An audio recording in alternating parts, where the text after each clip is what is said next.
بسم اللہ الرحمن الرحیم۔ معزز ناظرین کرام،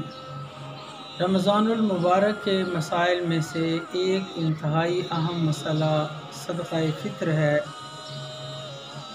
جس کے متعلق احادیث طیبات میں بہت زیادہ تاکید آئی ہے، اور اس کا حکم یہ ہے کہ صاحب نصاب پر یہ واجب ہے، یعنی اس کی ادائیگی نہ کرنے سے آدمی گناہگار ہوتا ہے۔ اور ایک حدیث مبارکہ میں یہاں تک ارشاد فرمایا کہ روزہ آسمان و زمین کے درمیان معلق رہتا ہے جب تک کہ صدقہ فطر ادا نہ کر دیا جائے۔ تو اس طور پر آج میں صدقہ فطر سے متعلق اس کی کچھ وضاحت آپ کے سامنے رکھنا چاہتا ہوں۔ سب سے پہلی بات یہ ہے کہ صدقہ فطر یہ ہر اس مسلمان پر لازم ہے جو صاحب نصاب ہے۔ صاحب نصاب کا معنی یہ ہے کہ جس کے پاس ان دنوں میں 52.5 تولے چاندی یا اس کی قیمت جو مروجہ نصاب ہے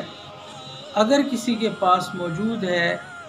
تو اس پر صدقہ فطر واجب ہوگا۔ اب صدقہ فطر کس کس کی طرف سے واجب ہوگا؟ سب سے پہلے تو وہ اپنی طرف سے صدقہ فطر ادا کرے گا، اور پھر اپنی جو نابالغ اولاد ہے اس کی طرف سے بھی صدقہ فطر ادا کیا جائے گا۔ اس سے معلوم یہ ہوا کہ صدقہ فطر کے لیے بالغ ہونا ضروری نہیں ہے اور نہ ہی روزہ رکھنا ضروری ہے، اس لیے کہ اگر کوئی ایک دن کا بھی بچہ ہے، عید الفطر سے پہلے وہ اس کی پیدائش ہوئی ہے، تو صدقہ فطر اس کی طرف سے بھی ادا کیا جائے گا۔ اس لیے جو لوگ اس شبے میں مبتلا رہتے ہیں کہ فلاں آدمی نے روزے نہیں رکھے ہیں تو کیا وہ صدقہ فطر ادا کرے گا یا نہیں ادا کرے گا، تو اس کے لیے روزے کا رکھنا شرط نہیں ہے۔ تو ایک آدمی اپنی طرف سے صدقہ فطر ادا کرے گا، اپنی نابالغ اولاد کی طرف سے ادا کرے گا۔ رہ گئی بیوی اور اس کی بالغ اولاد، تو بالغ ہونے کے بعد ہر آدمی اپنا صدقہ فطر خود ادا کرے گا۔ تاہم ہمارے معاشرے میں چونکہ جوائنٹ فیملی سسٹم ہے، تو اس کے تحت گھر کا سربراہ جہاں اپنی طرف سے صدقہ فطر ادا کرتا ہے، اپنی نابالغ اولاد کی طرف سے ادا کرتا ہے، تو ہمارے ہاں مروج یہ ہے کہ وہ اپنی بیوی کی طرف سے اور اپنی بالغ اولاد کی طرف سے بھی ادا کر دیتا ہے، لیکن اس میں یہ بات ملحوظ رہے کہ بالغ اولاد کی طرف سے صدقہ فطر کی ادائیگی کے لیے ان کو بتانا ضروری ہے، یعنی ان کو آگاہ کیا جائے، ان کی رضامندی لی جائے۔ یوں ہی بیوی کی طرف سے اگر خاوند صدقہ فطر ادا کرنا چاہتا ہے یا خاوند کی طرف سے بیوی ادا کرنا چاہتی ہے تو وہ اس سے رضامندی لے لے، اس کو بتا دے کہ میں تمہاری طرف سے صدقہ فطر ادا کر رہی ہوں۔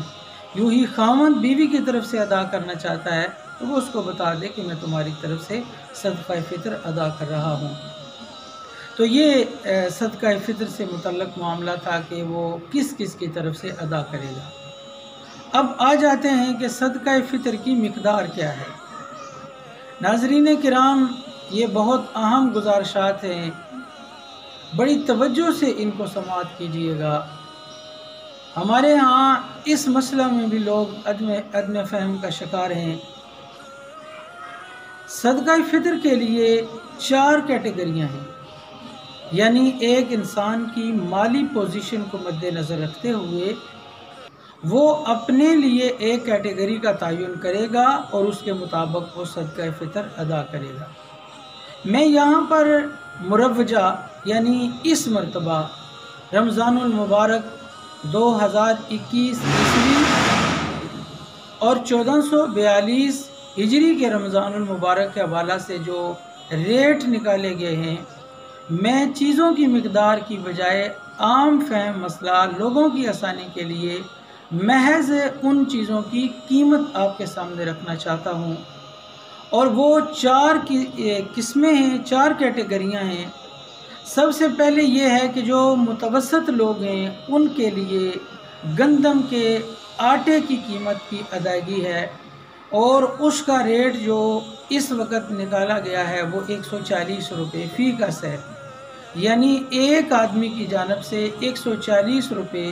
وہ آدمی ادا کرے گا جو متوسط درجے کا ہے، تو وہ ہر ایک آدمی کی طرف سے، یعنی اپنی جانب سے، اپنی اولاد کی طرف سے یا جن کی طرف سے وہ دینا چاہتا ہے، 140 روپے کے حساب سے وہ ادا کرے گا۔ دوسری کیٹیگری بنتی ہے کہ جو متوسط سے مالی درجے میں زیادہ مستحکم ہے، زیادہ مالی پوزیشن بہتر ہے، وہ جو کے اعتبار سے ادا کریں، اور جو کے اعتبار سے جو ریٹ اس مرتبہ نکالا گیا ہے وہ 600 روپے فی کس کے حساب سے، یعنی ہر آدمی فی کس کے حساب سے 600 روپے کے مطابق ادائیگی کرے گا۔ تیسری کیٹیگری ہے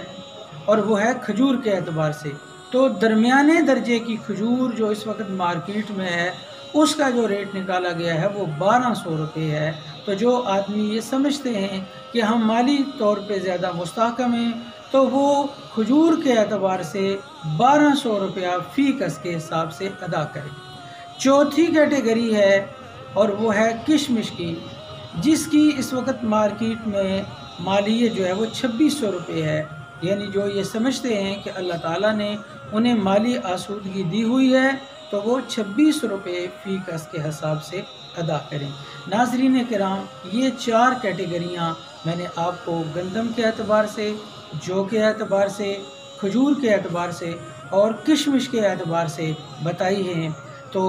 یہ اس کی کم سے کم مالیت ہے، یعنی اس میں اگر کوئی اضافہ کرنا چاہتا ہے، جیسے گندم کا ریٹ 140 ہے، کسی آدمی کو اللہ تعالیٰ نے زیادہ حیثیت دی ہے، وہ 150 دینا چاہتا ہے، وہ 200 دینا چاہتا ہے، تو میں نے جو مالیت بتائی ہے یہ کم سے کم ہے۔ جنہیں اللہ تعالیٰ نے مالی آسودگی دی ہے وہ اسے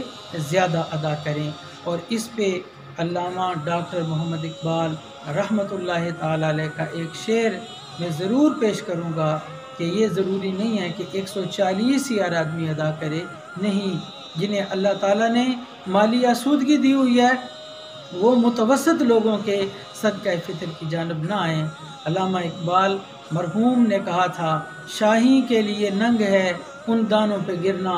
فطرت نے بنایا ہے جنہیں رزق اسافیر، یعنی چڑیوں کے جو دانے ہیں وہ ان کے اوپر اگر شاہین آ کے گرتا ہے اور شاہین اگر وہ دانے لیتا ہے تو شاہین کے لیے یہ شرمندگی کا باعث ہے۔ تو یوں ہی جو گندم کے اعتبار سے میں نے بتایا ہے یہ متوسط طبقے کے لیے ہے، جو لوگ اللہ تعالیٰ کی مالی آسودگی جنہیں اللہ تعالیٰ نے عطا کی ہوئی ہے وہ اگر متوسط طبقے والی مالیت کا ریٹ ادا کریں تو یہ ان کے لیے باعث آر ہے، وہ اپنی مالی حیثیت کے اعتبار سے ادا کریں۔ اللہ تعالیٰ تمام کے ان مالی صدقات کو اپنی بارگاہ میں قبول فرمائے۔